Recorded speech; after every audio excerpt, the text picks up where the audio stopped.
afternoon, everyone. I'll invite you to find your chair. We're going to get started pretty quick. We're just waiting for a few people to register and find their seats. If you can't see me, or if you can't see the PowerPoint, I would invite you to find a new spot. There's lots up at the front, everyone's favorite place to sit. There are some fairly small numbers in some of the slides with the graphs, so it wouldn't hurt for you to come up a little bit closer. And we'll just get settled in about 2 minutes and we'll start our presentation. Just so that you know, this event is being recorded. And so what we're going to do for the question and answer period is that you would have received a little white strip of paper. We ask that you write your questions or comments on that paper. We won't be doing like a live mic. We would really appreciate if you do have something that you want to say that comes up, just raise your hand and one of our volunteers will get you to write it down. If you have already used up your paper, or you can't snag one from your neighbor, or you don't have a pen, we'll have that rather than people yelling out for the recorded version of this, if that makes sense. So we appreciate your engaging questions, your attention, and we'll get started shortly. Thank you.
All right, good afternoon, everyone. I'll invite you to find your seats, please.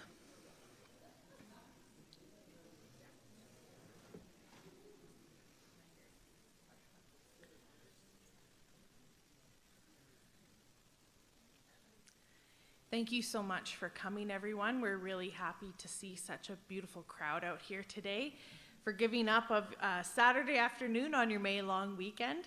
So we really appreciate that you're here to be a part of this very important conversation.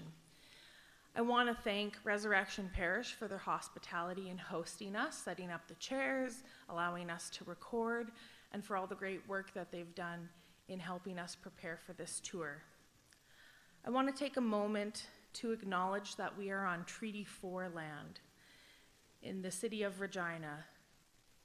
We all are beneficiaries of the land and the water and the air that has been stewarded by our Indigenous sisters and brothers beforehand and with us as we move into this new season of reconciliation for our country.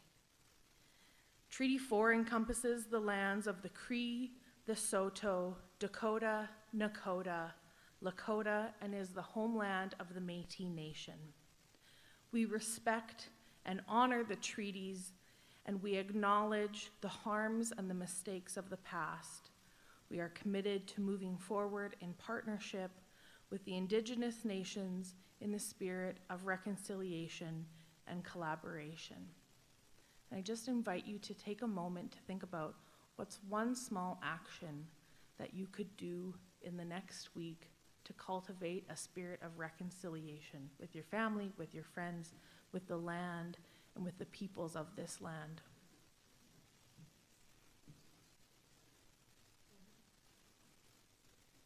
I would invite you to silence your phones, please. So if you can take those out, put them on vibrate. I will do that also.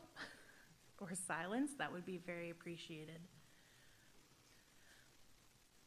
I want to acknowledge the fact that many of us here today have experience with MAiD, medical assistance in dying, euthanasia, or assisted suicide.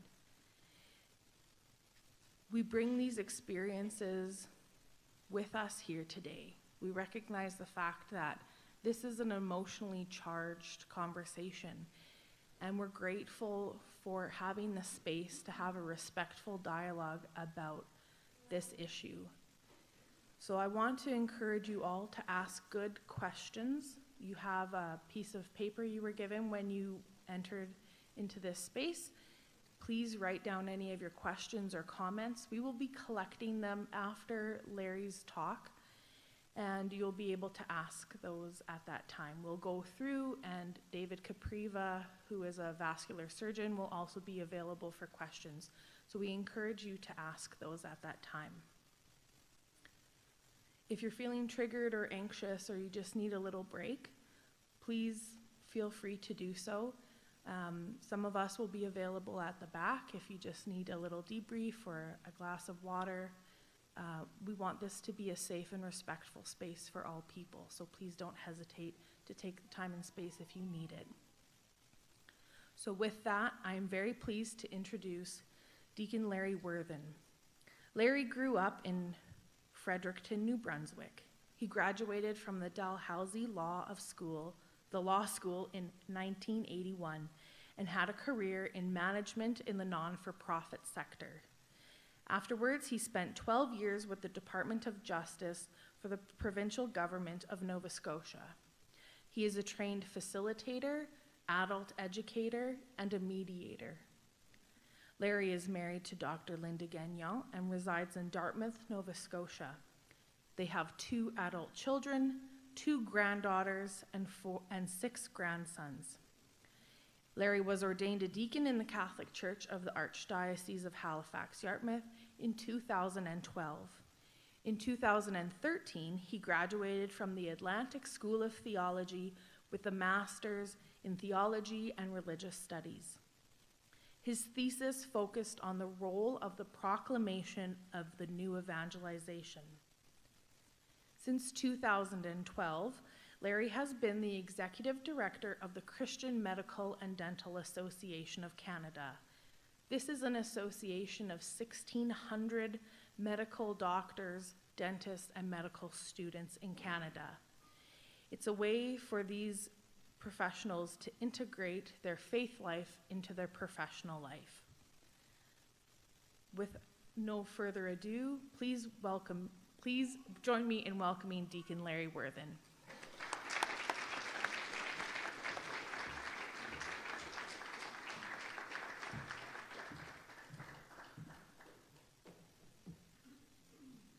Hi, everybody. It's so good to be here with you today in Regina, and it's so gratifying to see such a large crowd on a sunny Saturday on a May long weekend. So God bless you for coming. It means a lot to us.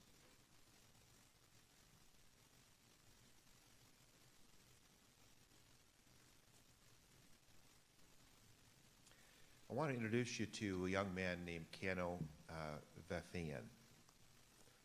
Keanu struggled with mental health issues.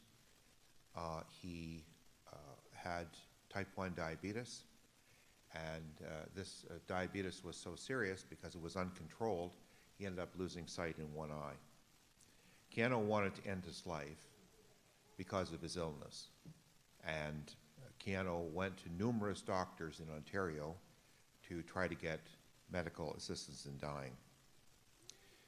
Keanu's parents were distraught. They were trying to find good treatment for him to help him, but Keanu was relentless in his desire to die, and he ended up finding a doctor in Vancouver who would end his life.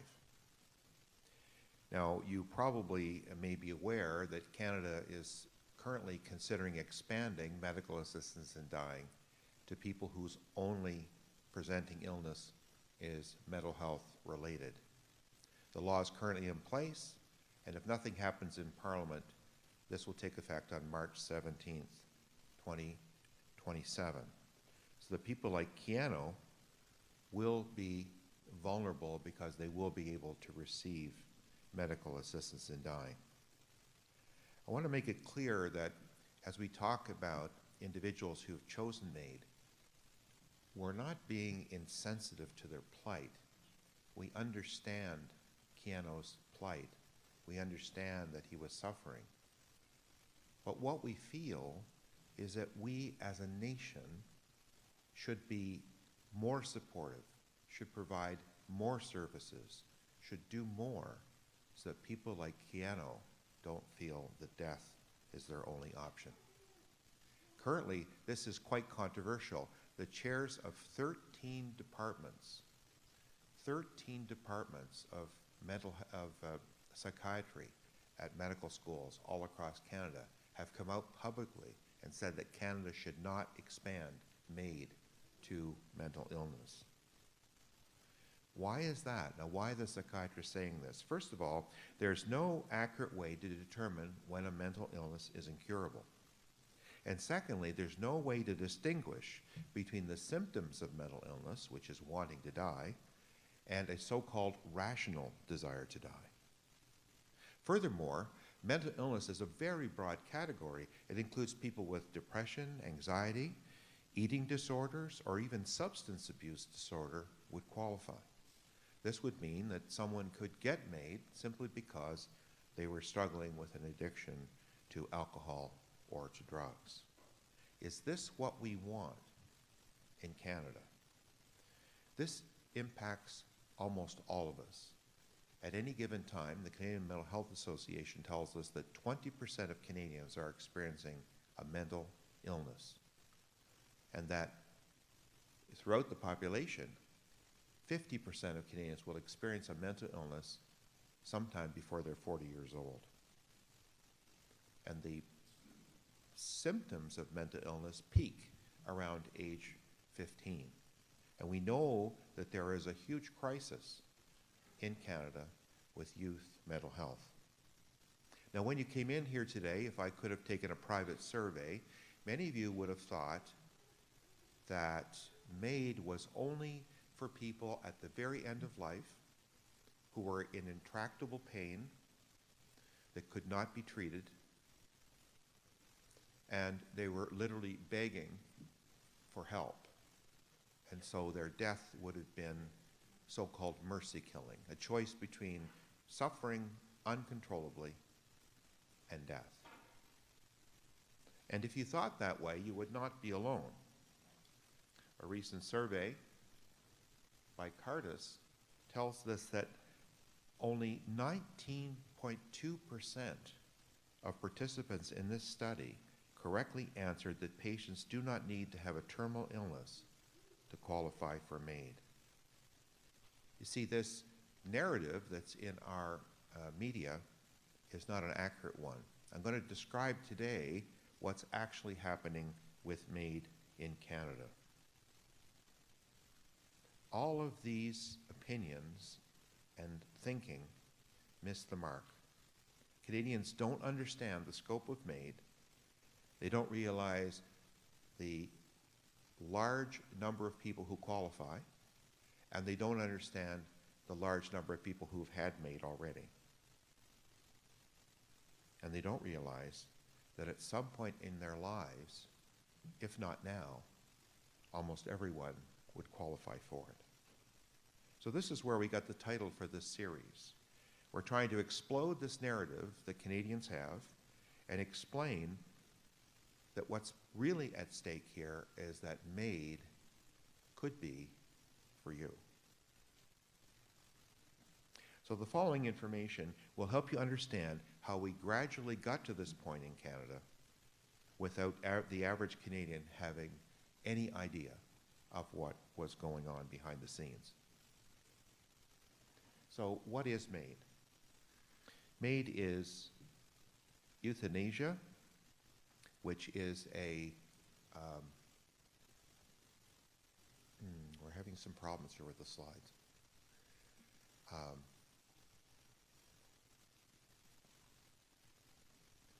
Brad, any thoughts on that?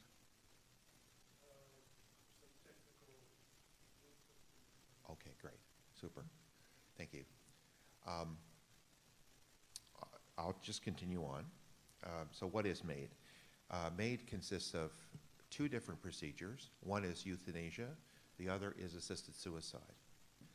Euthanasia is the direct injection of a lethal substance into a patient that ends their life. Assisted suicide is the prescribing of a lethal drug to the patient for the purpose of ending their own life. Most cases in Canada are euthanasia, not assisted suicide. In 2024, there were actually no cases of assisted suicide in Canada. Now, how did we get here? The original Carter case that legalized euthanasia in Canada was a decision of one judge in 2012 in British Columbia. This judge determined that certain sections of the criminal code, which were against murder, should not apply under certain circumstances, under certain criteria. What a lot of people don't realize is this was one judge sitting alone who made this determination. Her criteria were developed by a MAiD advocate in a book, and this judge took these criteria and put them into her decision. You've heard of the idea of activist judges? Well, this was an activist judge. She not only struck down sections of the criminal code, but she also said that these were the criteria, these were the groups of people that should be accessible for MAiD. Because once that was approved by the Supreme Court of Canada, it became a standard for Parliament. And parliamentarians felt very restricted in terms of developing a law that would be consistent with the Supreme Court decision. But parliamentarians tried to restrict the criteria by saying that death had to be reasonably foreseeable. In other words, a patient had to be dying in order for the patient to get MAiD, or it had to be at least reasonably foreseeable that they were going to have their death. This legislation was passed in 2021, and this opened up MAiD to persons with disabilities and chronic conditions who were not necessarily dying. In addition to that, Parliament legalized MAiD for mental health, but they said that it would take effect in the future so that they could develop criteria in between times. But the criteria were never developed, and so we have continued to put off the legalization of MAiD for mental health until 2027. In addition to that, there were changes in the with advanced directives, which I'll describe later. But up to the end of 2024, 76,500 people have died from MAiD. 76,500 people is roughly the population of Peterborough, Ontario, or two large stadiums, Edmonton's Commonwealth Stadium and Montreal's Stade Saputo. So it's a lot of people. But what many people don't realize is that by July 1st this year, we estimate that we will be over the 100,000 person mark. And by the end of this year, we'll be very close to 110,000, which is the number of Canadians who died in the First and Second World Wars combined. In 2024, 16,500 Canadians died by MAiD. Now, where are we going? Unfortunately, expansion is on the horizon. The parliamentary committee who recommends MAiD issues to Parliament has recommended that Parliament approve advanced directives. Mature minors. Now, mature minors are children under the age of 18. And there's no minimum age, and in addition to that, parents do not have to be consulted with the child's decision. This has not yet been passed by Parliament, but it certainly has been recommended. Advanced directives are agreements that patients make that at a certain point in the future they want to end their lives by MAiD, and they normally describe the state of their illness, at which point they want their decision to die to take place. Currently, Quebec has expanded the definition so that if someone has a terminal illness and there's a concern that they might lose competency, they can be pre-approved for MAiD without actually consenting at the time of their death. What's wrong with that? Well, the Netherlands has a similar clause in their policy, but there was one case in the Netherlands where a woman said she wanted to die at a certain point in her illness. She got to that point, she had lost her competency, and she begged the doctor not to end her life, and her family held her down and injected her with a lethal injection. See, the problem is that all of us might look at someone with dementia and say, I would never want to be in that circumstance. I would want to die. But what we don't realize is that when you actually experience a dementia, you might actually be happy. You might not want to die at that point. And that's the problem with advanced directives. And the final result of all of this, well, it's only a matter of time until an able-bodied person goes to a court and says, if I had a disability, I could get MAiD. So it's discriminatory. You should allow able-bodied people who are not dying to get MAiD. And I think that we're very close in the next perhaps a decade for us to move to that point.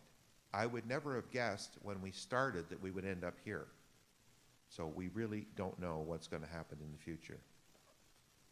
It's also important for us to realize that the MAiD providers themselves are expanding the criteria. So they are now saying that anyone on the autism spectrum could qualify for MAiD. Anyone who is frail and elderly could qualify for MAiD. People with vision impairment, hearing impairment could also qualify for MAiD. Once you accept that killing a patient is a therapeutic option or a treatment, there's no logical place to draw the line.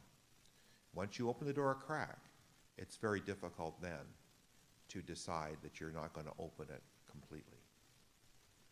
Now, this has all had a dramatic impact on MAiD statistics in Canada. On this chart, the years are on the bottom axis, and the up and down axis is the percentage of total deaths that are due to MAiD. Look at the orange line. That's the Netherlands. The Netherlands have had some form of MAiD, assisted suicide or euthanasia, since the 1970s, but they legalized it in 2002, and you can see that there's been a dramatic increase, starting at about 1.5%, and by 2024, it's close to 6%. Look at the blue line. That's Belgium, following a similar trajectory, but their numbers are not quite as high as the Netherlands. The green line is Switzerland. And there's also another line there, down at the bottom, this purple line. That's California. Now, I include California in there because all the U.S. jurisdictions have only legalized assisted suicide. They have not, none of them have legalized euthanasia. And the fact that the numbers are so low is probably due to the stigma that still exists in committing suicide. So many patients refuse or do not want to take the lethal medication themselves. They're much more comfortable if the doctor does it. The doctor simply puts them asleep and then gives them the lethal injection. And I think that's because there's a perception that it's a medical procedure and that it's not actually killing someone. But now take a look at the red line. This is Canada. Look at the dramatic increase from 2016 when we legalized to 2024. Our percentage has almost caught up to the Netherlands. And because our population is over twice the size of the Netherlands, we are now the #1 jurisdiction in the world for killing patients. And 2 jurisdictions, Quebec and British Columbia, are actually the highest percentage jurisdictions in the world. Quebec at 7.3% of all deaths, and British Columbia at 6.7% of all deaths. So why are the numbers so high in Canada? Well, I have some suggestions based on the thoughts of others as to why our numbers are so high. First of all, our criteria are amongst the most vague in the world. We use grievous illness, disease, and disability. If you have a grievous illness, disease, or disability, you can get MAiD. What does grievous mean? It's neither a medical nor a precise legal term. Irremediable, you would think that would mean there's no cure, right? Well, that's not true either. Irremediable means there's no cure by any means acceptable to the patient. So we know that in psychiatric illness, for instance, it's very common for patients not to want to take their medication. So once MAiD is legalized for mental health in 2027, patients will be able to say, well, I don't want to take that medication, I just want to die. So we had a case already, a 27-year-old in Ontario. He had cancer, he had a 65% chance of recovery. But because he didn't want chemotherapy, he got MAiD. And look at Keano's situation. There would have been cures for Keano, or at least assistance, counseling, medication that might have helped him. But he didn't want that. Instead, he wanted a doctor to help him commit suicide. Thirdly, it's totally in the subjective power of the physician to determine when the criteria are met. It's the physician's opinion that determines whether the criteria are met or not. And that's written right into the legislation. So we know that there are many physicians in Canada who believe that suicide should be normalized.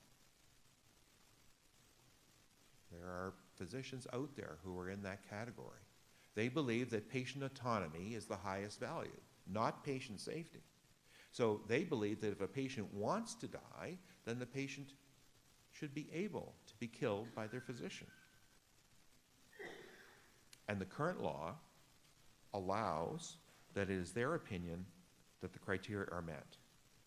So there's no oversight and no appeal. All Keano needed was 2 doctors to say that the criteria were met, and he had his life ended. The next point is that many provinces force facilities to provide it. In other words, there's no such thing as MAiD-free spaces. If you're in the hospital, they must provide MAiD in the hospital. Now in Quebec, for instance, Archbishop Lépine there has 3 facilities that he's trying to protect so that they become MAiD-free spaces. The Quebec government is insisting that they provide MAiD in the facility. It can no longer be a Catholic facility if they provide MAiD in it. The next point is doctor shopping. An Alberta woman could not find a doctor to end her life in Alberta, so she traveled to BC and had her life ended there.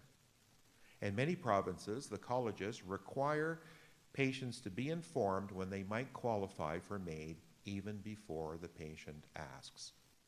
And this is happening in Saskatchewan. And to my knowledge, no other jurisdiction in the world forces facilities to participate, forces doctors to refer, or forces doctors to advise patients even before they ask.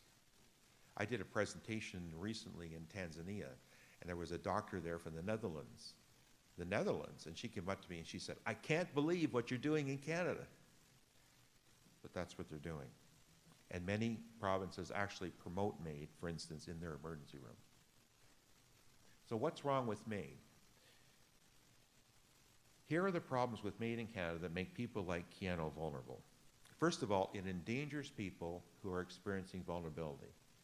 Secondly, if death is a therapeutic solution, what's the incentive to do anything else? And finally, we are not the authors of our own lives. Firstly, it endangers people who are experiencing vulnerability. We all know what it's like to be in hospital, right, or having to seek medical care. You feel vulnerable. You don't feel well. The chemicals inside your body are moving all around, and you're just not yourself. In 2023, MAiD's magazine published an opinion piece from a doctor who manages MAiD delivery at the University Health Network in downtown Toronto. Her name is Dr. Madeline Lee. She's a psychiatrist. She provides MAiD, and she developed the MAiD program for downtown Toronto. But this is what she said in her Maclean's article. Canada's MAiD laws are missing fundamental safeguards for vulnerable people. Canada's MAiD laws are missing fundamental safeguards for vulnerable people. Dr. Lee has seen a fault with Canada's MAiD laws. And what the fault is that the criminal code sets criteria for MAiD and when it can be provided. But what Dr. Lee is saying is the doctors are simply looking through those criteria. If they can check them off, then the patient can get MAiD. She feels there's another piece that needs to be covered, and that is that the doctor needs to spend time talking to the patient to clearly identify what is the source of their suffering, and then to find alternatives for them to try to avoid them dying. But she admits that the criteria themselves are vague, and it's not that hard to meet the criteria. So if a patient is intent on dying, if they are suffering and they don't see any way out, Dr. Lee thinks we need to take time with the patients to identify what's going on and to help them through that. But she feels that that's not happening. I've actually had nurses come and tell me that they've seen assessments that last about 12 minutes. The other thing that's happening that affects vulnerable patients like Keanu is that doctors and nurses and other healthcare professionals are offering MAiD to patients. A lady that we know very well from Cape Breton. She has had disabilities since she was a teenager. When she was about 45, she found a breast lump. She went into the hospital and had a radical mastectomy. About 3 months later, she decided to have a second radical mastectomy in order to prevent the recurrence of cancer. During those 2 visits, she was offered MAiD 3 times. And one of the times she was offered MAiD was by the anesthesiologist prepping her for her mastectomy. She was literally in the corridor of the hospital in a Johnny shirt on a gurney, and he was offering her MAiD.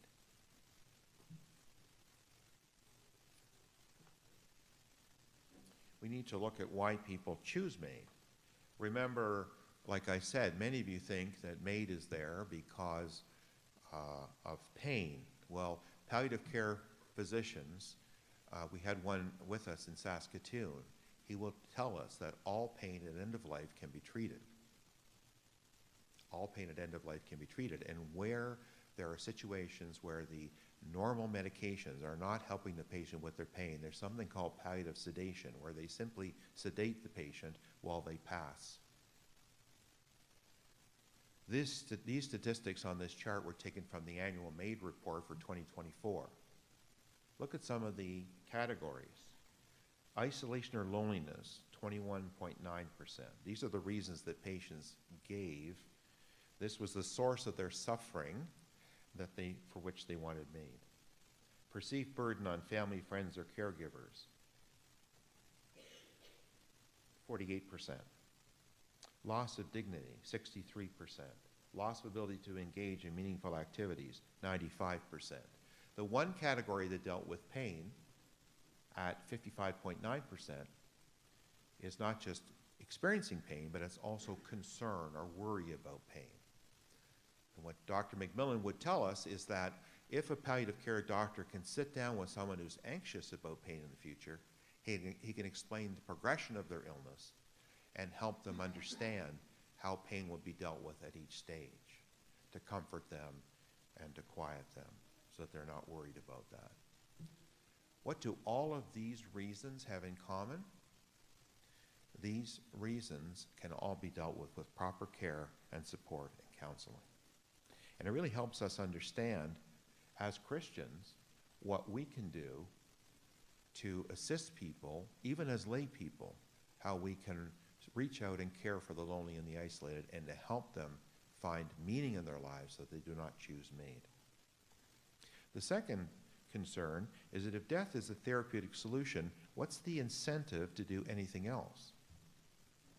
This is something I don't think a lot of people considered when we legalized MAiD, but if you say it's ethical to kill a patient, then that becomes a medical treatment. And if that's a medical treatment, it can act as a pressure valve on the system so that the system can get away with not providing enough care, because they can say, we are providing care, we're providing MAiD. This is something we all need to think about. I want to use 3 areas that are really relevant to this conversation. The first is palliative care. The Palliative Care Association of Canada suggests that only 30 to 50% of Canadians have the full suite of palliative care available in our country. I know for a fact that in Ontario, 2 health authorities were told that they must develop their MAiD service within their palliative care budget. So monies were directly taken from palliative care. In Saskatchewan, palliative care, the shortage of palliative care is really, really crucial. Our statistics tell us that there were in 15.5% of cases of people who got MAiD in Saskatchewan in 2024, there were people who received MAiD but did not get proper palliative care, even though they could have benefited from it. 15.5%. And the number for Canada is 2.5%. In addition, there's serious concerns from the disability community. Many people in the disability community felt that they were shortchanged by the federal government, that the disability benefit was not high enough to help them deal with inflation, and that many people with disabilities, because they didn't get appropriate services and they didn't get appropriate funding, were put in a position where they would have to choose MAiD. And finally, mental health. You know, we think about Keanu.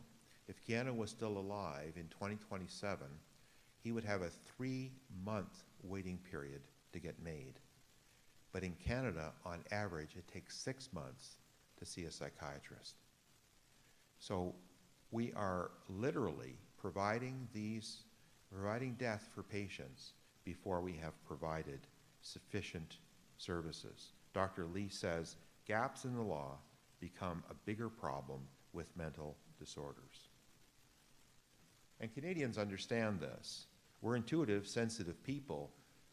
When a poll was done by Cardis, 60% expressed concern that inadequate care may pressure vulnerable individuals to consider assisted dying. See, Canadians are of 2 minds. When they think of themselves getting MAiD, they don't want to suffer.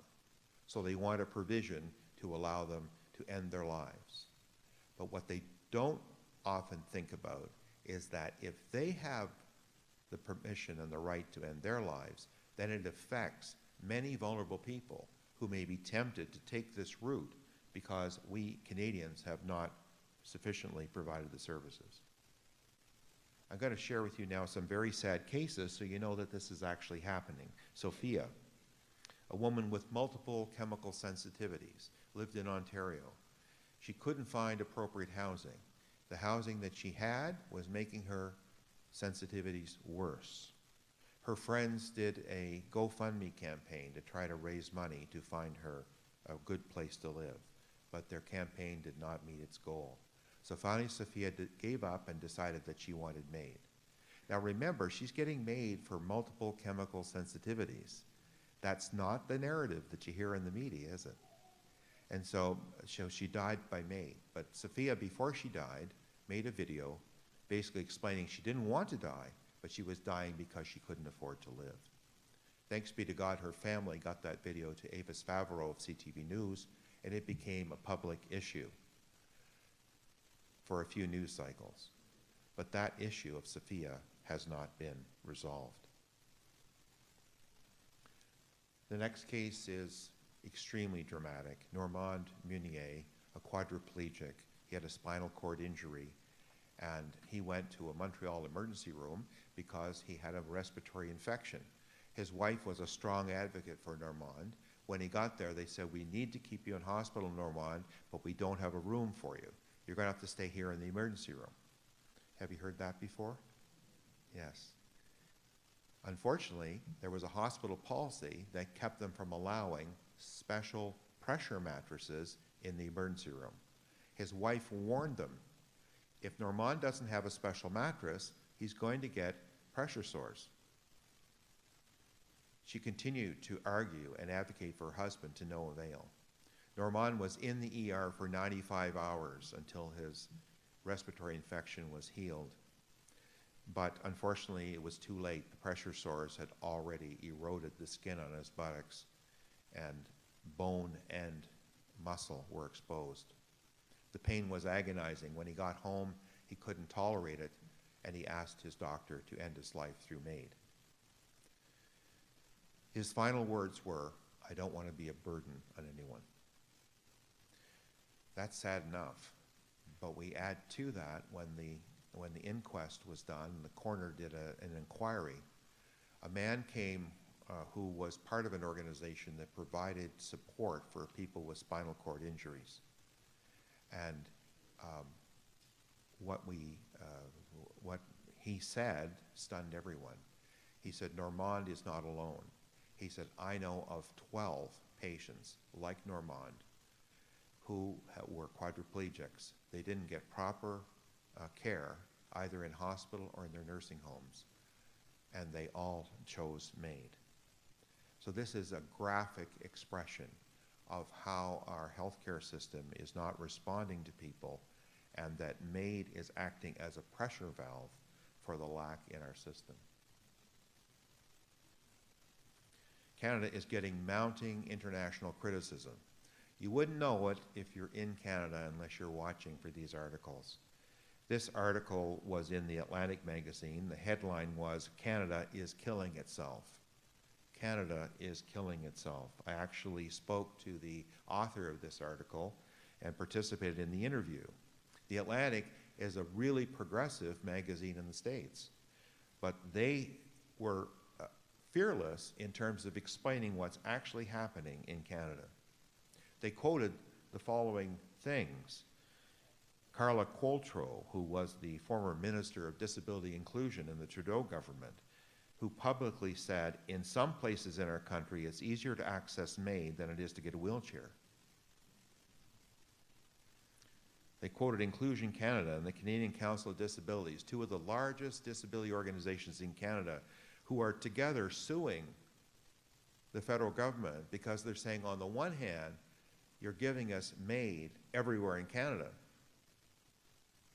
but on the other hand, you're not providing us with proper disability supports. Krista Carr, the Executive Director of Inclusion Canada, said, "People are dying. We are witnessing an alarming trend where people with disabilities are seeking assisted suicide due to social deprivation, poverty, and lack of essential supports." And the United Nations has also taken notice. In March 2025, the UN Committee on the Rights of Persons with Disabilities issued a scathing report. They urged Canada to repeal MAiD for persons with disabilities who are not terminally ill, including people who have a mental illness. They recommended no further expansion of eligibility and better social support and anti-discrimination laws, and urgent action to address poverty and access gaps in care and support. Now, on top of these things, there's very few provinces in Canada where there's actual oversight to ensure that the rules are followed. There was a recent coroner's report in Ontario that showed that 428 cases of non-compliance with the rules in Ontario were found by the coroner between 2018 and 2023. And in 2023, there were 178 physician guideline breaches flagged by the coroner. There was one disturbing case in Quebec that was found in which the doctor just simply decided to kill the patients but not to submit any paperwork.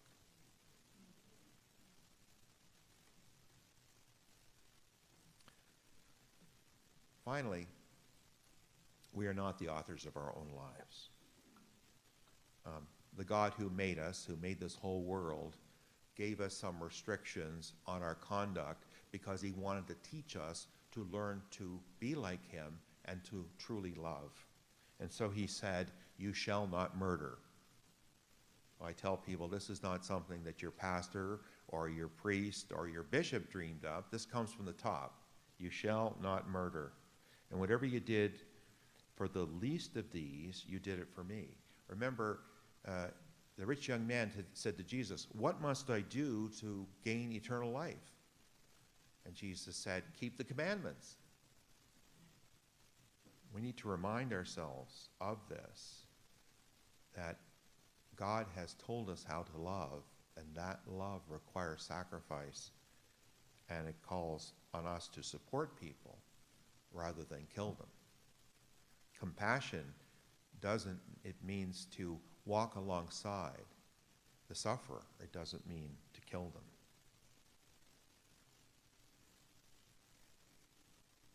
Jesus gave us this commandment: if you love me, keep my commands.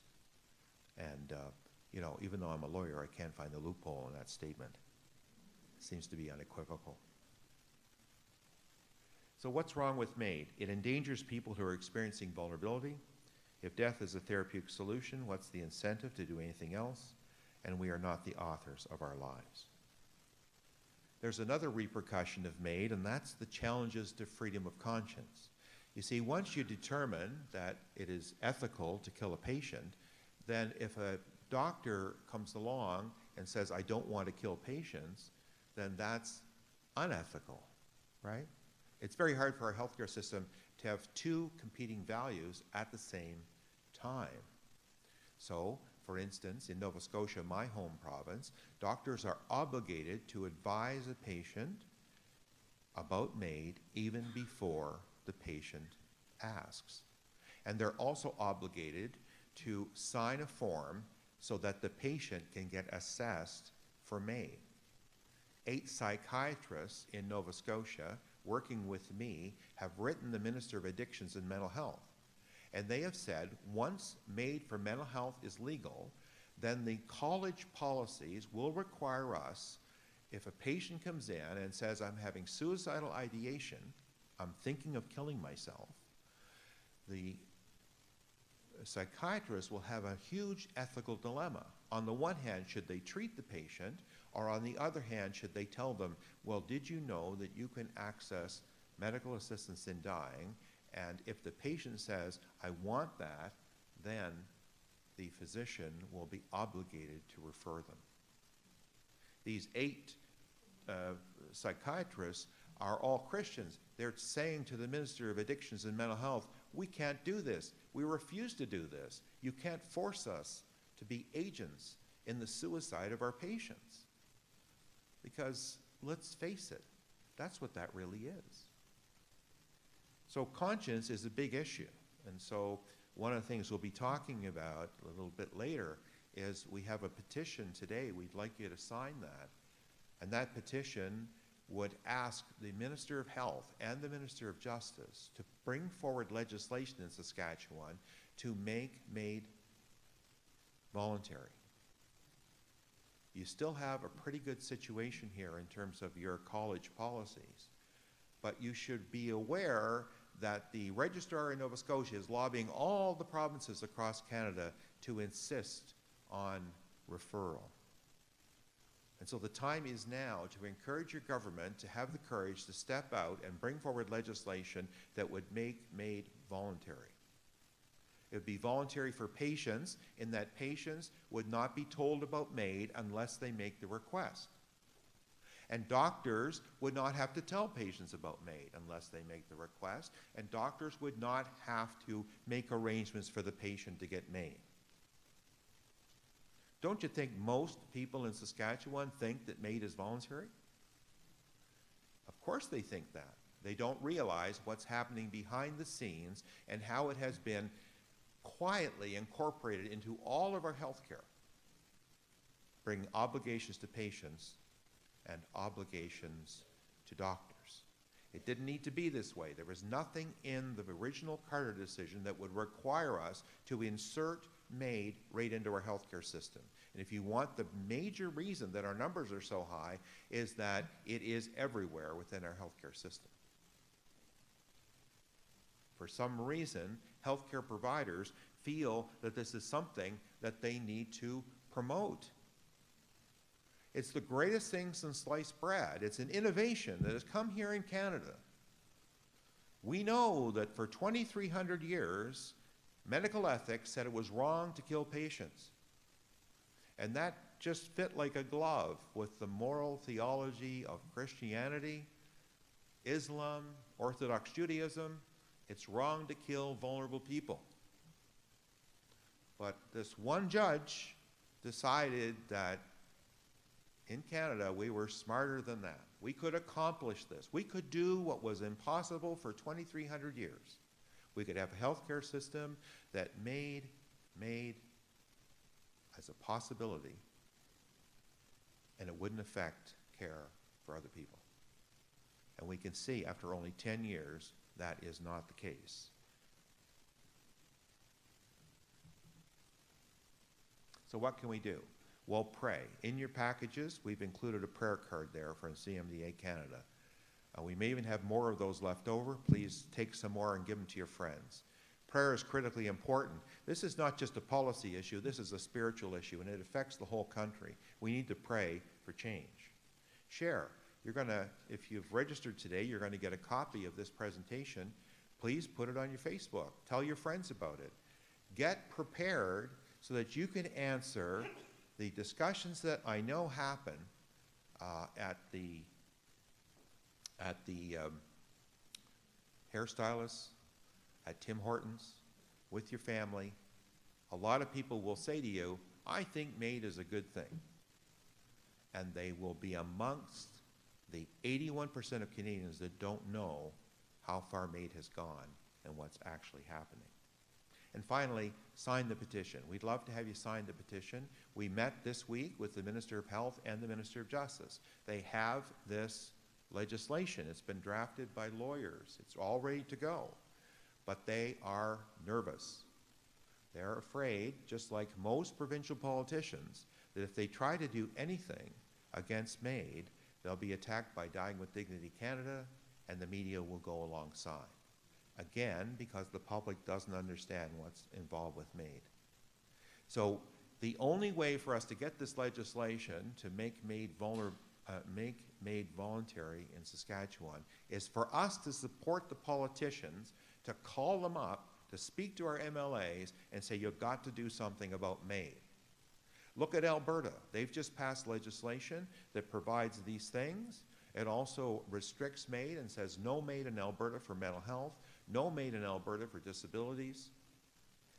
Patients will not be told about MAiD unless they ask, and no healthcare provider will be forced to participate in MAiD against their will.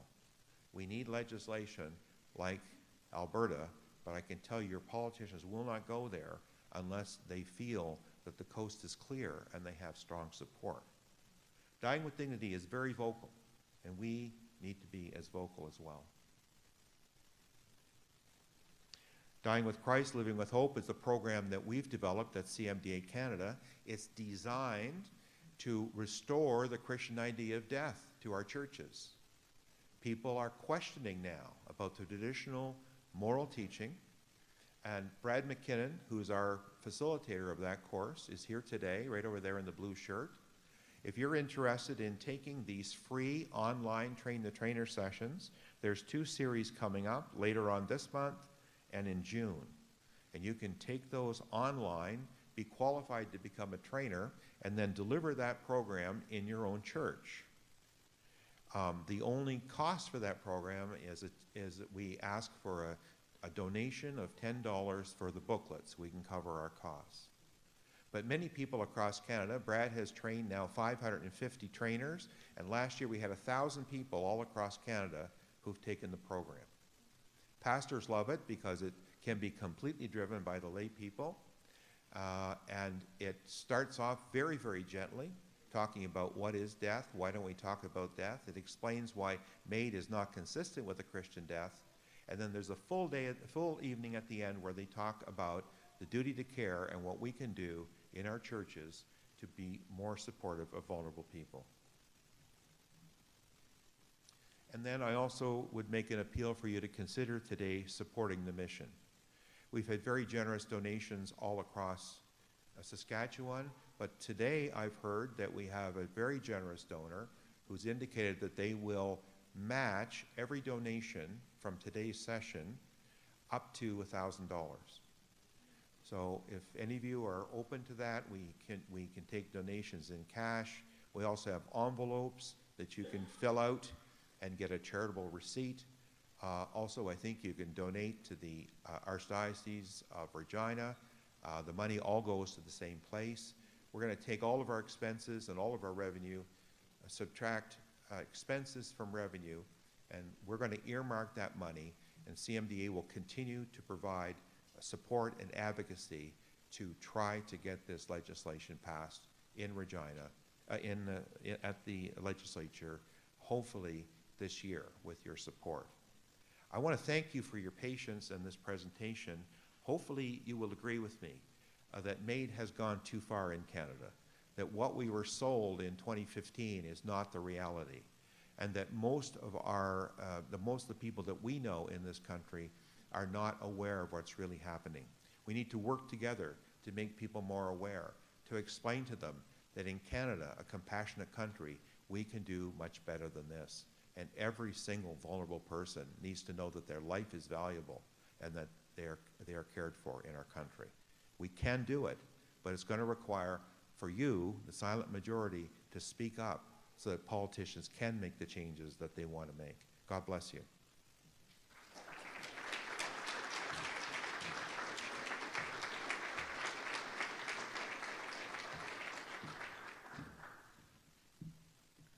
What a wonderful presentation. Just another round of applause for Deacon Larry.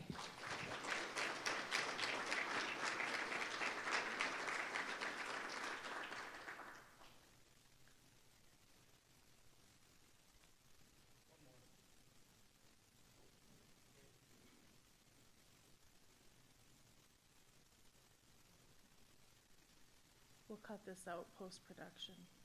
Okay. Here we go. So it's my pleasure to speak to you a little bit today about the social justice aspects of this. Many of you here in the room, I recognize your faces. I'm glad that you came. You will know that I am the Social Justice and Refugee Coordinator for the Roman Catholic Archdiocese of Regina. And so I want to take this opportunity to talk a little bit about, you know, what does our faith, and even if you're not a person of faith, what do our ethics have to say about this conversation? So I'm going to tell you a little story. Brandy Klein, who works for the Christian Medical Dental Association, she's been really the project manager of this tour. This tour has been happening all week. We started on Monday. I picked Larry and Brad up in Saskatoon, and we presented to a group of 300 people, which was amazing. What a great way to be overwhelmed. And so big shout out to the Diocese of Saskatoon who helped make that happen, and to the volunteers who helped out. We then went to Prince Albert, met with the diocese there with pastors. We had, I think it was 180 people come out there. We went on to Yorkton, Weyburn. There was a bit of a crazy windstorm, you'll recall. They phoned us in the car as we were on our way. Are you guys coming? Did you get stuck in a sand dune? But we made it to Weyburn, and Moose Jaw last night, and here we are in Regina. This is our 6th and final stop for this tour. So I want to thank everyone who's come out to any of these events. Those who have registered online, those of you, when you registered, you were asked to put your email address. The reason for that is this is being recorded. We're going to send that out to everyone who registered and gave us their email address. So you will have this recording for you. You can go back and relook at the information, some of those statistics, and just help to arm yourself as we move into this conversation throughout society. So Brandy, who's here today, she's at the back. You should all turn around and look at her. She'll wave. Give her a round of applause. She's worked really hard. Brandy and I lived together for 3 years, and as you're washing dishes on a Saturday afternoon because you didn't have time during the busy work week, you get to talking. And we realized quite shortly after living together that we were actually members of the same club. And, here, I should put Brandy's picture. I don't actually know where I'm clicking. There she is. Look at that great smile. So much joy. So we got to talking, we realized we're members of the same club. Now, it's not necessarily a club that anyone wants to be a member of, but here we are. So when I was 5 years old, I grew up in Moose Jaw. My father worked in Regina. I had a 3-year-old brother, Joel, and an 11-month-old brother, Mitchell. And my father passed away driving to work on his motorcycle. He was in a motorcycle accident. And my mom did a fantastic job raising us. I now, as an adult, look back and go, I don't know how she did it. We definitely kept her hands full. We had a lot of family and friends, our church community, the Knights, the CWL, lots of people who came around and supported us, and I'm sure alleviated a lot of that burden for my mom at times. I know there were lots of family and friends who would donate their time, their talent, and their treasure to help raise us, and so we're very appreciative of that. Brandy's dad also passed away when she was quite young, and the story was, motorcycle accident, what are the chances?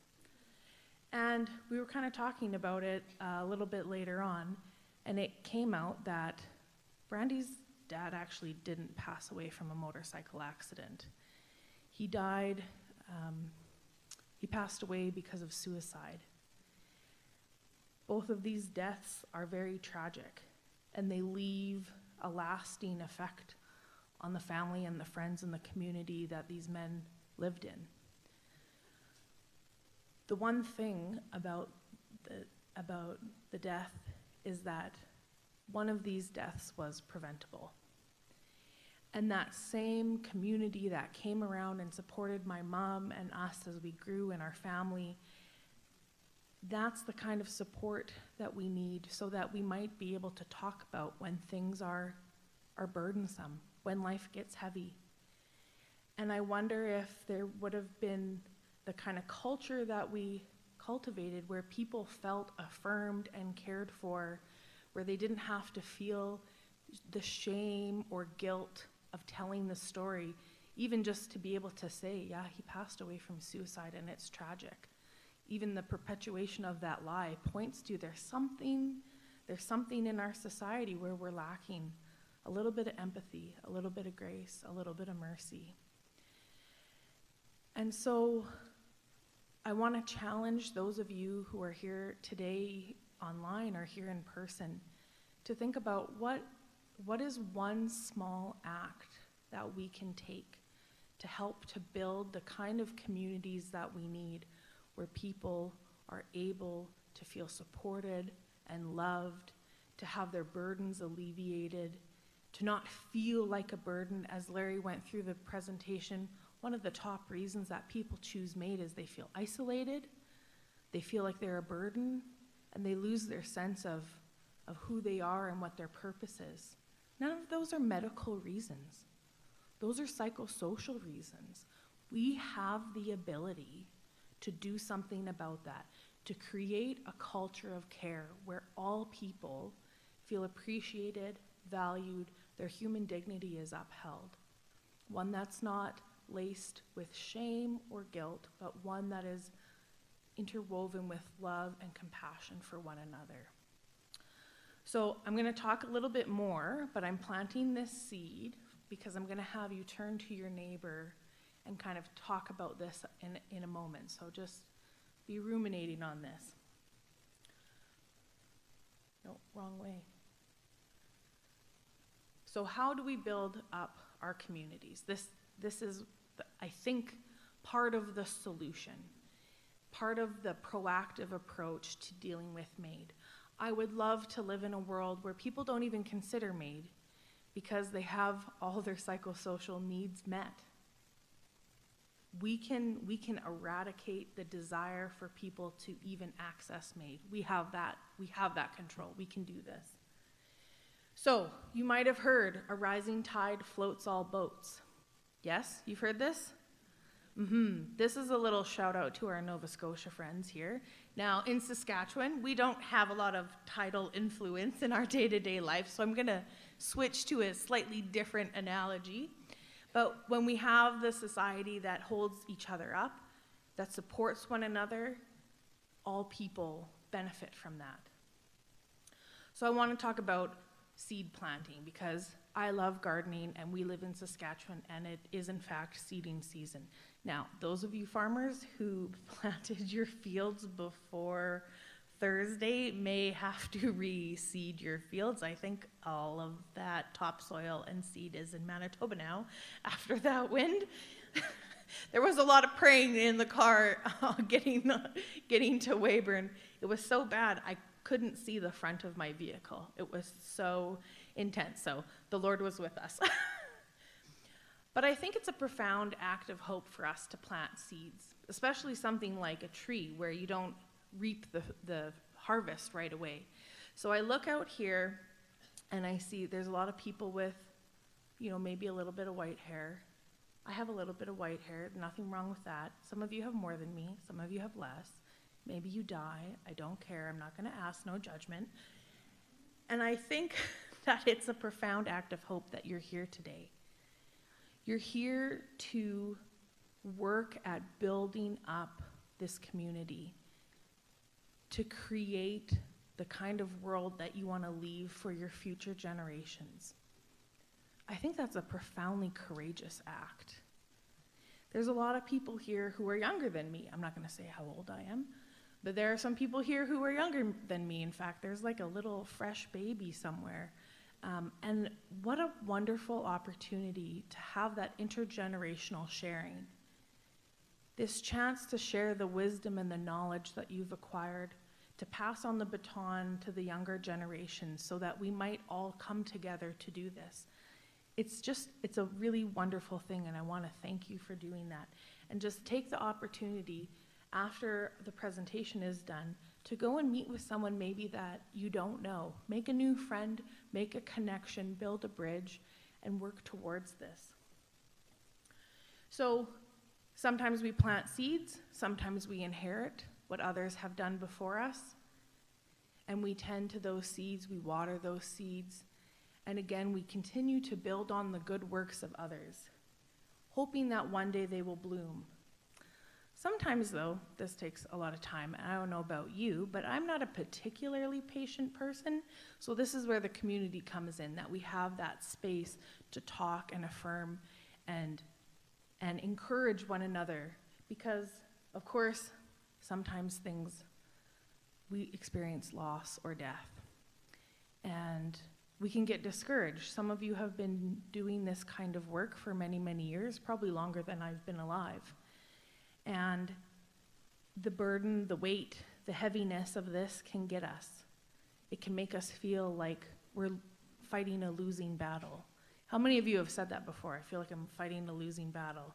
I've done that. I'm not that old. Well, maybe I'm middle old, whatever that is. But the thing is that this is part of life. There are sessions of growth, there are sessions of decline. That's just part of life cycles. And it's important for us to remember that this isn't the end of the story. We know the end of the story, right? We have our hope. We are Easter people as Christians. We know what the end is. And so we have to be continually encouraged to do what we can, to put in our brick to build the kingdom. So don't be defeated. We're in the Easter season right now, so I hope that you can take some of that inspiration of the resurrection forward with you. And we build. So we encourage one another, we come together, we affirm, we help alleviate burdens. We don't allow ourselves to be brought over to defeatism. And we build the kind of world that we want for future generations. Some of you might know this teaching. I received it several years ago from our Indigenous sisters and brothers. But when a large decision has to be made for the community or for a family, they will think about and consider what are the consequences for the next 7 generations. And I think that's a beautifully profound, a profoundly hopeful act, to think about what is my legacy that I'm leaving behind, and to recognize that it will impact future generations.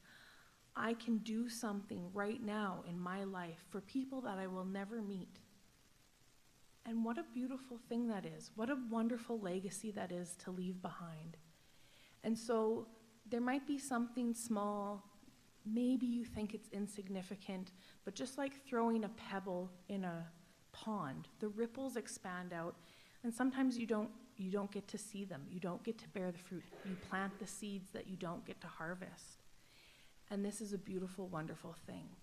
So I'm going to invite you to turn to your neighbor, and you're going to tell them what's one small thing that you're going to do, one concrete action that you're going to take based on the information that you've received here today, or about building up the kind of communities that we want to be a part of. What's one small thing that you're going to do in the next week? I'm going to give you 2 minutes to do that, so you each get 1 minute to talk, okay?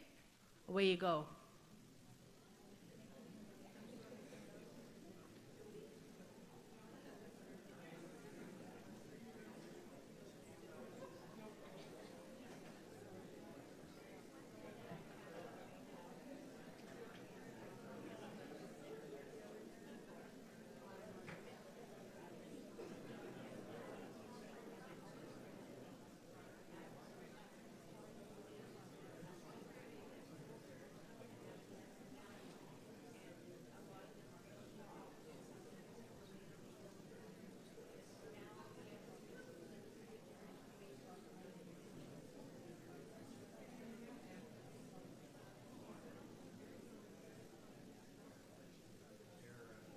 Another 30 seconds to wrap up.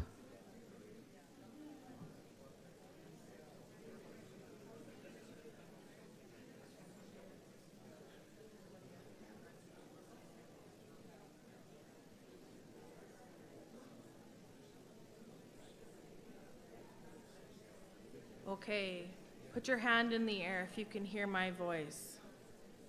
Raise your hand in the air if you can hear my voice. Wave it around and poke the person that's still talking. Poke them.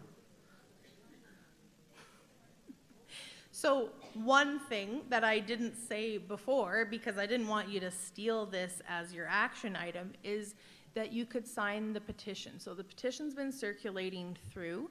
You might have also seen it at the back table with the banner, the CMDA. I will read it out loud to you all. If you're so inclined to sign it, that would be wonderful. If you're not, no worries at all. So, dear the Legislative Assembly of Saskatchewan, we, the undersigned residents of the province of Saskatchewan, wish to bring to your attention the following. The federal government is further expanding eligibility for medical assistance in dying, MAiD, to include mental illness as the sole condition. The evolution of MAiD in Canada continues to raise concerns about the protection of vulnerable individuals and the ability of the healthcare providers to exercise ethical judgments without professional or legal risks. There are no provincial safeguards to ensure that participation in MAiD is voluntary for patients and healthcare providers. We, in the prayer that reads as follows, respectfully request that the Legislative Assembly of Saskatchewan, 1, prohibits unsolicited offers of MAiD to any patient. And 2, protects healthcare providers who choose not to aid in the provision of MAiD from professional or legal repercussions. If you're so inclined, please sign. And if you think that this is something that you would like to take out to your communities, there are little sign-up sheets at the registration table outside in the main foyer where if you sign your name and your email, we will send you a digital copy of this petition. Along with it will come some very detailed directions on how to collect and fill out these documents. The government has a lot of very carefully crafted rules and idiosyncrasies about how they must receive petitions. And so oftentimes there's little things that we don't know that create boundaries or obstacles or reasons for petitions to be thrown out and not taken seriously. So if you do sign up, you're going to get a long, detailed email from us. It's not because we want to be dictatorial. It's because we want this petition to be sent out and have no negative impacts that it would be tossed out. So please consider doing that. Again, at the back after the expert speaks and the Q&A session, we will do that. If you do have questions or comments, you did receive a little strip of white paper. We have some of our volunteers. They're going to be passing the basket around. We're going to have a short presentation from one of our key members here in Regina. You can write your questions for either Deacon Larry or Dr. Dave. So with that, I would like to introduce Dr. David Capriva. He's a dear friend and a wonderful soul, so if you don't know him, you should try and steal a little bit of his time away at the end of this. He is a Regina-based vascular surgeon and a clinical association with the University of Saskatchewan College of Medicine. Dr. Capriva practices at Regina General Hospital and has spent many years caring for patients with complex vascular diseases and surgical needs across Saskatchewan. In addition to his clinical work, Dr. Capriva has contributed to medical research and education, particularly in areas connected to vascular health, amputation prevention, and patient care in Saskatchewan communities. His experience on the front lines of medicine bring an important perspective to discuss about healthcare, ethics, and caring for vulnerable patients. Please join me in welcoming Dr. Dave Capriva.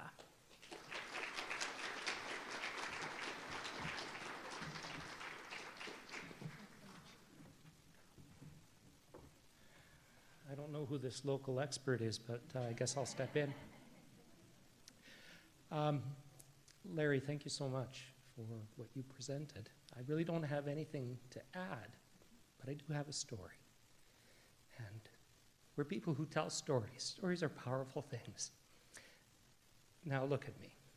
I'm a hard-nosed surgeon. I cut people open and make them suffer for a living, all right? I'm going to break down here. So this is my 5 minutes to bare my soul. The story, some of you may have heard it before because I keep coming back to this story. It's kind of a pivotal point in my medical career. And I'd like to use it to tie in some of the things that Larry and Tasha talked about.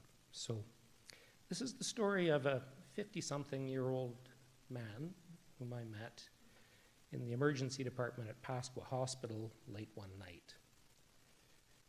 And this man had advanced cancer, had surgery, radiation, all kinds of procedures, but the cancer couldn't be cured. He kept getting worse. And he presented to the Pasqua Hospital one night when suddenly his femoral artery blew out and he was bleeding to death at home. So he had blood squirting across the room and he had minutes to live. And he put his hand over the bleeding artery and called an ambulance, as any reasonable person would do, and came to the hospital. And my partner was on call that night. And my partner talked to him about, fixing this artery and what a big job it will be. And he kind of thought about it and thought, well, I don't want to die today. I want surgery. Please save my life. And so my partner, who was on call, phoned me, because this was a big job. This was not a simple surgery. This was pretty complicated. And we started the operation late one night. I think it was a Sunday night, maybe, And we worked all night to save this man's life. It was a very complicated surgery where we had to take out one of the deep veins from his leg and use it to reconstruct an artery and make a bypass around the bleeding artery and tie off the bleeding artery. Very complicated. We must have finished about 4 in the morning, maybe 5 in the morning. It was a long night. We worked hard. I didn't think much about it. But that weekend, the following weekend, this couldn't have been a Sunday because it was not that long after, but the following weekend I was on call, and I came to do rounds in the hospital. And as I'm walking onto the ward, the head nurse comes and talks to me. He says, that patient of your colleague, he just picked up his cell phone and called the MAiD people. They're on their way. They'll be here in 10 minutes. So I went in to see this fellow. And he looked horrible. This was the image of suffering. This was not when Larry presented, 56% of people who request MAiD are either in pain or afraid of being in pain. This wasn't one of those softies. This was pain. The worst I've ever seen in 20 years of doing what I do. This guy was pale. He was gasping for air. And he just shook his head. I can't do it. I can't do this. This was suffering. And I said to him, look, if you do this, if you go through with MAiD, don't you have any family? Won't there be anybody who will miss you? He said, no. I'm estranged from my family. There's nobody. Nobody will miss me. I said to him, look, I don't want you to do this. Your life is worth something. Let me try to make this better. He says, no, I can't do this. I said, look, I can call my colleague, the anesthetist, and he can put in an epidural in your back and pump some drugs around the nerves. This is the same thing that women get when they're in labor.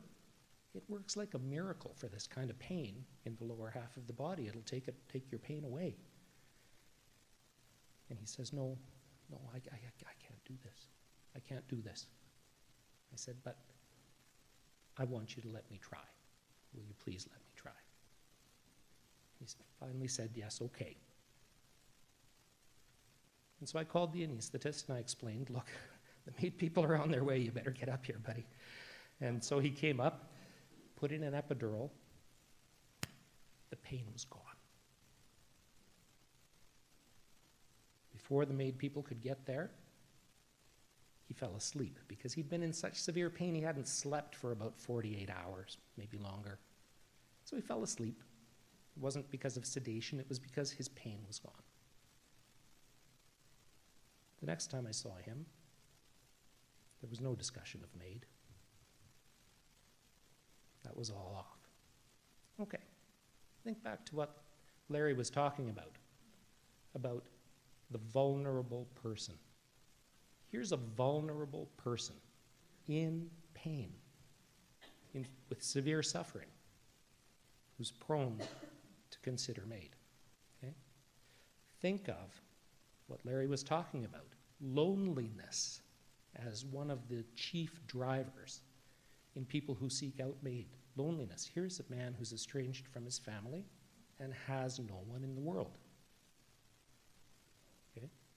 Think of what Larry talked about with advanced directives, where people say, well, you know, when I reach this point, I want MAiD. And how one can change their mind when they reach that point. Okay? So here was an intervention that turned off the pain, completely changed this man's choice.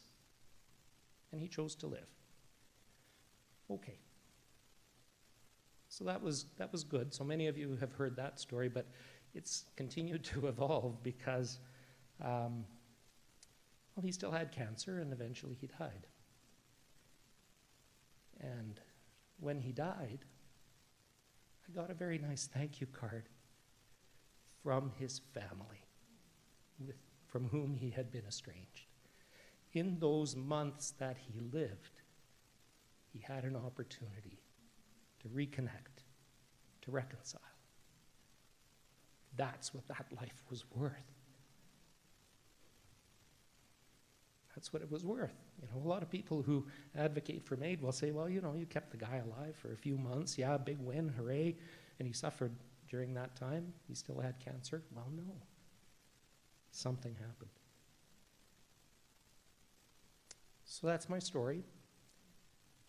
And when you think of the family and the family that he reconnected with, think of Tasha's story of the two dads who died in a motorcycle crash.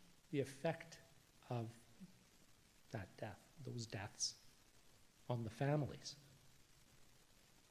And now think of my guy who chose not to do that and had an opportunity to reconnect. All right.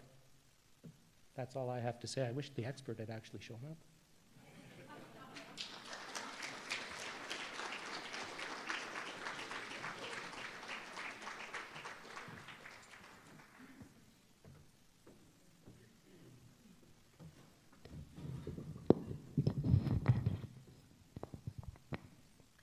So now we're going to move to our question and answer session.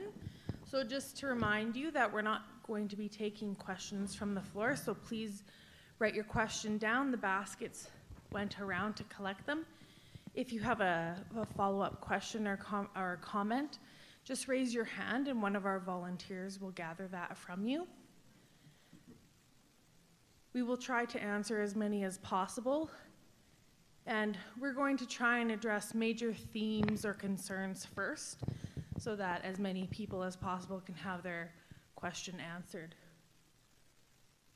All right, so both have a mic? We can just share. Okay, great. Is that okay? Yes. Yeah. We already have one that came in online, and I think this would be a good one for you to answer.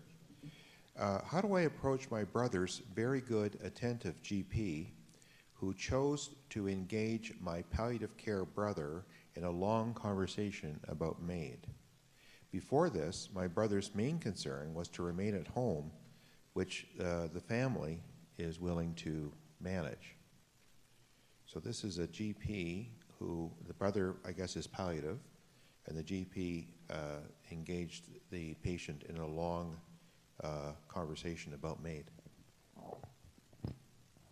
So the people who do that kind of thing and offer MAiD do it believing that they're offering an option that hasn't been considered. So I would say the approach to that is, look, we know about MAiD. We don't want it. My brother's priority is to end his life at home with his pain well controlled and not to undergo this particular medical procedure. Yeah, that would be the approach, you know. Just say no. This one is from someone who resides from outside of Canada. I'm caring for my mother long distance. How can I best protect and plan ahead? And are there healthcare documents that can give directions for her wishes? Maybe I'll take that one, because it's more of a legal question. You know, we should all seek the advice of a lawyer in terms of developing our will, and also a document for a healthcare directive, which is very helpful. Identifying a person who would speak for us about our wishes should we become incompetent. We know that the Catholic Health Alliance of Saskatchewan has a draft advanced care directive. So you can look on their website and get access to that. Sadly, legally, the problem is that you can have all the directives in the world, but if you're in a situation and you're emotionally distraught and you change your mind, then the doctors can legally go with your direct advice. So I personally think we should advocate with government to provide more protection. We should be able to have a statement on your record saying that you do not want MAiD. That's for advocacy purposes.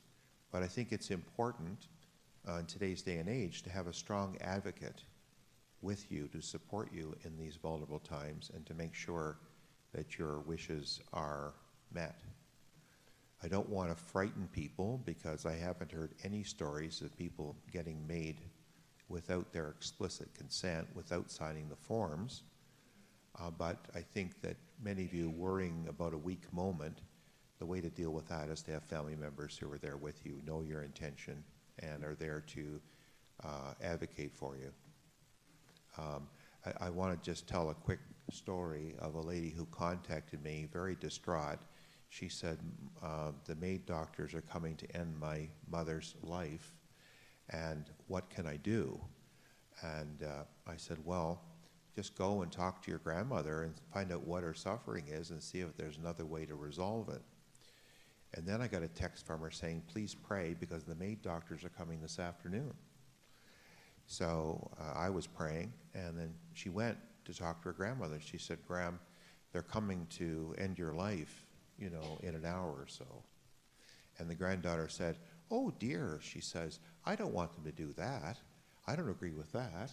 That isn't the way your grandfather died. And she goes, what? And then she goes out and grabs a nurse and says, tell the nurse what you just told me.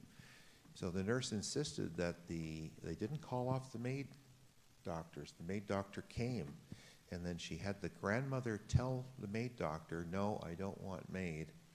And then the MAiD doctor packed up his gear and left. But that just goes to show how close these things are, right? And so you really need to be watching and to make sure.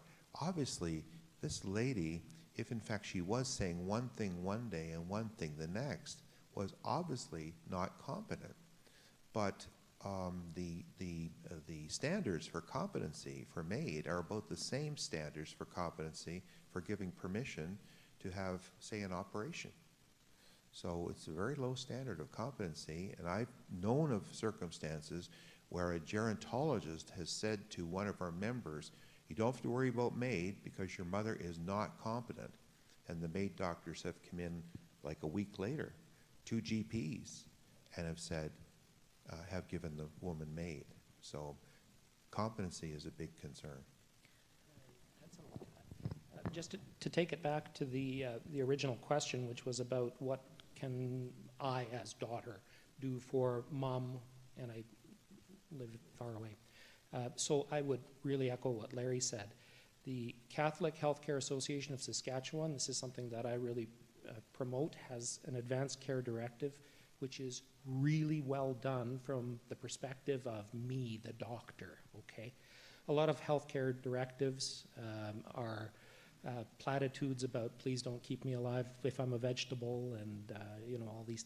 The CHAS document has great granularity, okay? So it goes through several scenarios of, if I have a disease like appendicitis and you can take out my appendix and I'll be cured, these are the things I want. Yeah, you keep me alive with life support if, on a ventilator if you need to. Sure, give me artificial feeding if you need to. It has a number of different healthcare interventions and various scenarios under which you may wish to consider those acceptable or unacceptable. And so it's really granular, okay? It's really helpful to me as a doctor to know that in this particular circumstance where you have this particular kind of illness or injury, these are the particular things that I can do to respect your wishes. So that's the real value of it. So it's CHAS, C-H-A-S, and I believe it's chas.sk.ca is the website, something like that. It'll be CHAS, Catholic Healthcare Association of Saskatchewan, and if you go there, look for their Advanced Care Directive. It's really an excellent structure to the document. Great, thank you. So we've had many, many questions, so you might not hear your exact wording, but I've gathered them in major themes, and we'll be asking a question that hopefully responds to what has been said. So I have about 3 questions here that ask, like, what exactly happens with MAiD? We've heard that it's merciful, but akin to maybe drowning. And then if you could explain what's the difference between receiving MAiD and having a DNR? Okay, so having MAiD and a DNR are very, very different things. Okay. DNR means do not resuscitate. This is a circumstance in which there is an order that if the particular patient's heart stops beating, we will not perform CPR, we will not perform electric shocks, we will not put them on life support and a ventilator. Basically, the person has died, and we will allow them to remain that way. Okay, that's DNR. MAiD is a living person. The doctor comes in, administers a lethal injection, and the person is actively killed. So that's the difference. It's very, very different. Yeah.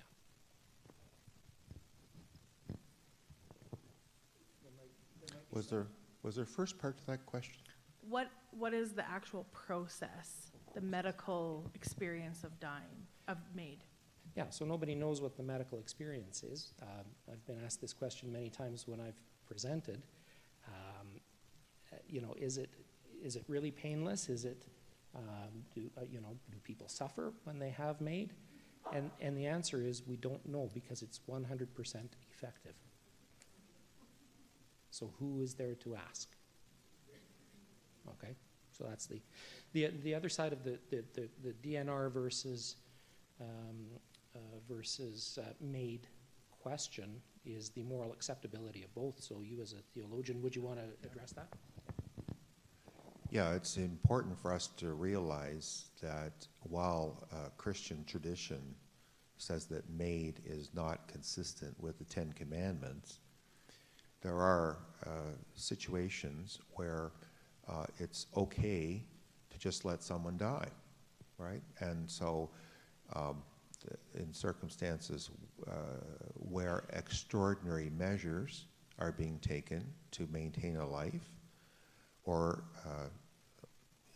in other circumstances, it's acceptable just simply not to use medical science to keep someone alive. So this would be typically what we think of when we think of pulling the plug. The other issue that's important to distinguish is pain medication. It's morally acceptable to provide someone with pain medication if they're suffering, to alleviate their suffering, even though that this might hasten their death. So it's all got to do with the intention. Someone can take pain medication if the intention is to reduce their suffering, but it is not acceptable to kill a patient by giving them an overdose of pain medication. Now, according to my wife and other doctors, that doesn't happen very often, but I once met with someone who worked in a coroner's office in Sudbury, Ontario, and they told me that every once in a while there were cases where they did autopsies where they discovered that the amounts of painkiller were well over the normal limit and were excessive. The situation in Canada was that this coroner never prosecuted those people. So to some extent, euthanasia was happening, but before it was even legalized. But it's important for us to realize that most often when pain medication is provided, it's to deal with pain and not to end the life of the patient. Excellent. The next set of questions has to do with the overall goals and the promotion of MAiD in medical colleges with students, and then in so far as different jurisdictions, provincial jurisdictions might be promoting MAiD, and if you could speculate why that might be, if that is true. Now, David, as your lawyer, I advise you not to answer the last part of that question. Do you want to take that? Or do you want? No, go ahead. I'll give it some thought exactly. Okay. I think that certainly the Canadian Association of MAiD Assessors and Providers have a lengthy document which is online. Their perception is that just like David, as a surgeon, advises standard practice for surgeons, or David's group as surgery develops standards for how to treat certain cases, their perception that they also are a specialty and that they are developing standards for how MAiD should be treated. The problem with that is that they have a certain bias because they provide MAiD. But what they have said is that, number one, doctors must offer MAiD when MAiD could be a possible treatment for an illness. And number two, that doctors must refer for MAiD. And they are working to advocate for those policies to be put in place all over Canada. Now, in terms of the referral requirement, that is not in place currently in Saskatchewan. And that's why we want the government to seal off that possibility by having legislation. On the other piece, the promotion, that happens more or less province by province. But I think it is generally occurring across Canada that in most provinces, there are more and more cases of doctors advising patients about MAiD. In some provinces, they're actually advertising in the emergency room. This is how you get MAiD if you want it. Also, we had a recent case of a young mother, sole support in her family, 3 children and a disabled husband, who went in for a tumor on her optic nerve. When she went for the consult with the surgeon, they gave her a pre-op information package, and that package had 2 pages on MAiD. She was extremely offended that that was happening. As to why this is happening, every time I do these presentations, there are many people in the audience who believe that governments are motivated by cost saving. In other words, you know that at end of life is when the majority of the dollars are spent on you, right? And so many people feel that government is promoting this because of cost savings. I really refrain from commenting on that because that's a judgment. But I do want to say that you probably don't understand the power of ideology and narrative in today's Canadian culture. There is a strong push for the whole ideology of autonomy as being the most important ethical value, and a drive towards consumer medicine. So people perceive the medical care system to be like going to Walmart. So you go to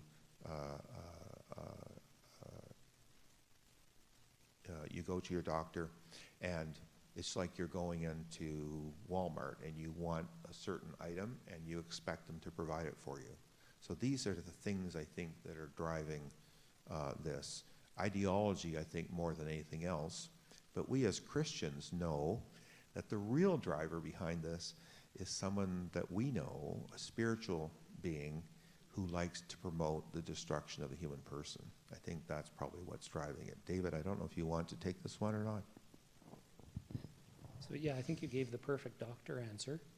Let me see if I can field a Deacon Larry answer and from the theological side. So autonomy, very good thing to have autonomy, but it is not the most important thing.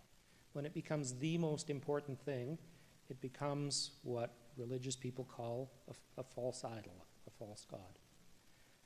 Every good that we have in this world, and Tasha would agree with me, is balanced by something else that is good. Even in social justice, the dignity of the human person is balanced by the common good, so that the single person doesn't get everything because they're me. It's balanced against the good of everyone else, right? Autonomy is also balanced by something else that was talked about today, and that's community, right? And we are autonomous beings, but my existence affects a myriad of people around me, my family, my friends, my community, even people I don't know, even 7 generations down. And so autonomy isn't the absolute that it's been made out to be in the current culture, and we have to keep that in mind. Great. Sorry, did you want to add more? No, can I read a question from here? Sure, absolutely. Yeah. Here's a question. How to deal with a friend who is a nurse who doesn't see the problem with doing MAiD and encourages others to do it because she's quote-unquote compassionate and believes that those who are against it are cold? Well, I want to tell you a quick story, and then you can tell me who's compassionate and who's cold. This is a case of a lady who her sister contacted me, and she explained this story.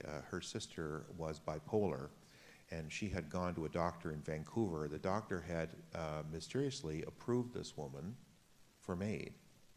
The sister found this odd because that's illegal, but apparently the doctor had found other conditions that justified the MAiD, even though the family doctor hadn't. She approved her for MAiD. The sister with the bipolar disorder changed her mind and said she didn't want MAiD. And so the whole family was relieved. Then the doctor, the MAiD provider, waited a few months and then contacted the sister with bipolar disorder and asked her if she had reconsidered her decision. And she said, yes, she had. She wanted to die right away. So the MAiD provider drove to the lady's house, picked her up, took her back to her office where she performed MAiD. Then she used the deceased patient's phone to phone her sister, and she said, your sister has gotten MAiD this afternoon. Could you please come over and look after the remains? Now that is an absolutely true story. So I ask you, who is compassionate and who is cold? So I would suggest for your nurse friend that when you get this videotape, you clip out what I just said and what Dr. Capriva just, his example that he gave, and ask the nurse that question. No, that's great. We have about 10 minutes and 20 questions, so. Okay, let's go. So we're going to rapid fire. Snappers. Try to get to as many of these as possible. If we didn't answer your question, you can find me afterwards, and if you give me your contact information, we can get a response to you in the next few weeks, okay? So excellent questions. Thank you for all providing these with us. So it seems like this should be illegal, forcing people or encouraging people to ask for suicide. Could you speak on the legality of that? Are there any cases that you know that where MAiD providers are being prosecuted? Yeah, there are no cases that I know because no prosecutor in Canada wants to prosecute a MAiD provider. Matter of fact, that story I just told you is so disturbing, and the reason I found it even more disturbing, the only recourse would be to go to the police or to go to the college. Both the police and the college are avoiding these cases like the plague. They don't want to get involved because of the public support for MAiD. So that's the main problem that we're dealing with. Ironically, there is a section of the criminal code that makes it a crime to advocate or to try to convince someone to kill themselves. But the lawyers will tell you that the other sections that allow for MAiD would distinguish MAiD from suicide, so therefore is not illegal. So again, if we put enough political pressure on your politicians here in Saskatchewan, then we can get some law in place to protect vulnerable people. Until then, as long as the people who provide MAiD are making the rules, they're going to make rules that will treat MAiD as it's any other procedure. What would be a good way to strategically approach my manager at the hospital about this as a social worker? As a department, it is very pro-MAiD. What ways can I discuss my views with patients in this environment, and how close in the future could I be out of my job? Yeah, this is rolling the dice, right? The reason I'm involved in speaking out against MAiD is not so much for my own sake. I'm kind of an old man. I'm grouchy when I go to work anyway. If something comes up, I'll say, look, man, fire me. And if they fire me, I'll, woohoo! I was looking for the off-ramp. The reason I'm doing this is because my daughter is a family physician out on the West Coast. She's in her first year of family practice, and she can't afford to speak this way. So what I would say, as a social worker in a department that's very pro-MAiD,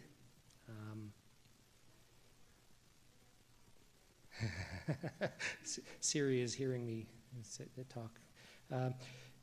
As a social worker in a department that's pro-MAiD, I would say know what landmine you're stepping on, and be prepared to step on it. But some things are some hills are worth dying on, and that's a personal discernment that I really can't help with. How to actually approach your department, I would say, look, stand up for your rights, your right to conscience and your autonomy, but be aware that the other side is going to have some serious issues with that, and we'll throw hospital policy and your licensing body at you. This is not going to be easy, so discern. I don't have an answer to that question. Thanks, David. I know of one of Canada's top palliative care doctors who was in a very high-level role, both in the medical school and in providing palliative care in Kingston, Ontario. And you know, palliative care doctors have this secret, secret special talent where they're able to really delve into people's feelings and help them articulate their feelings. Well, she was using that skill doing palliative care consults with patients who had already booked MAiD with the patient's consent. And what she was getting a good success in actually listening, determining what their suffering is, and then finding another way to deal with the suffering. And she was getting quite successful at this. But she was getting complaints from family members and her colleagues that she was, quote unquote, talking people out of MAiD. And I was thinking about what you did for that man. Technically, he could have been open to a complaint. I'm an unethical doctor. Yeah, he's an unethical doctor.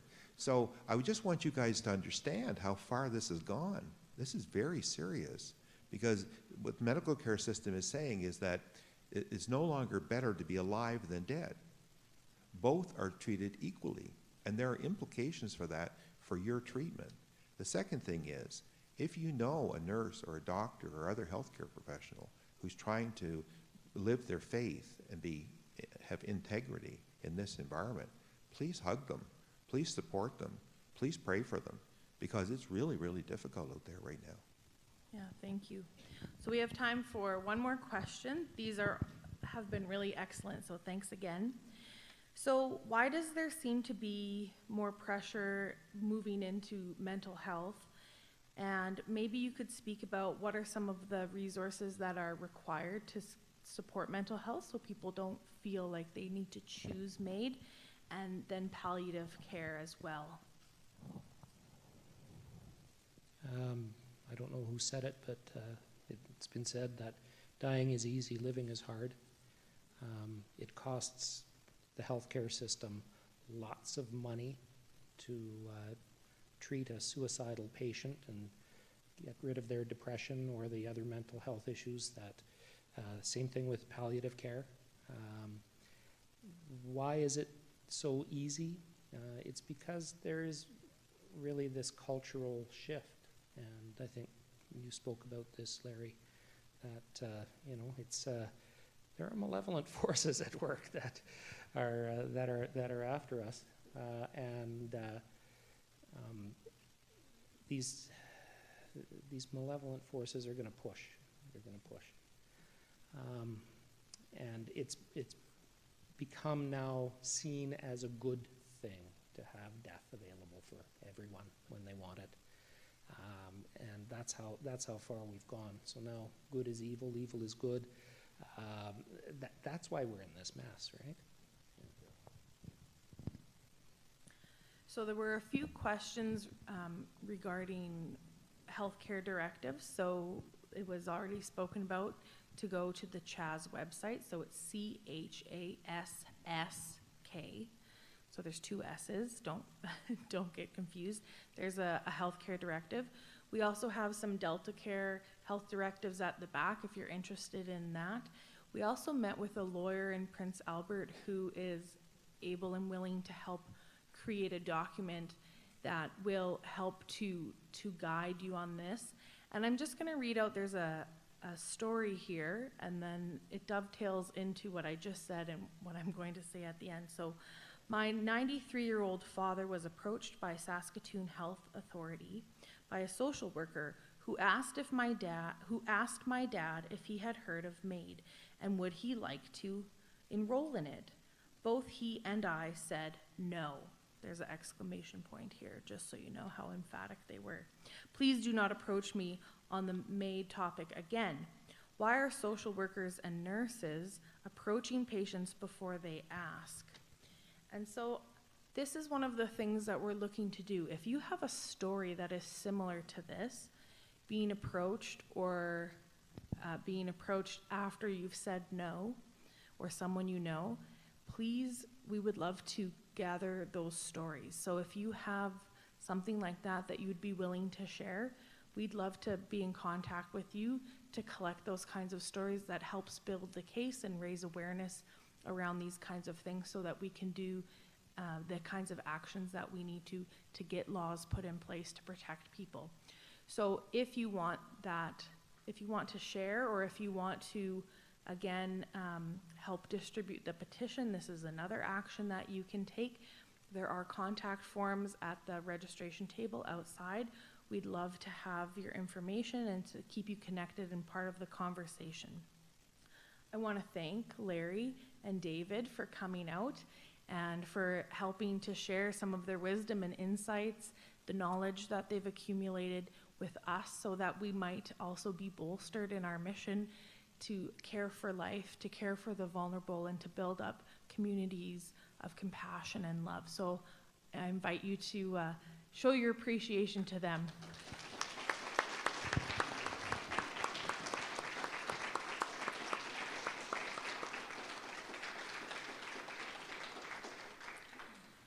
So quickly, just to let you know, this tour has been made possible by our gracious sponsors, the Sask Pro-Life Association, the Archdiocese of Regina, Campaign Life Coalition, Knights of Columbus, and of course, the Christian Medical and Dental Association.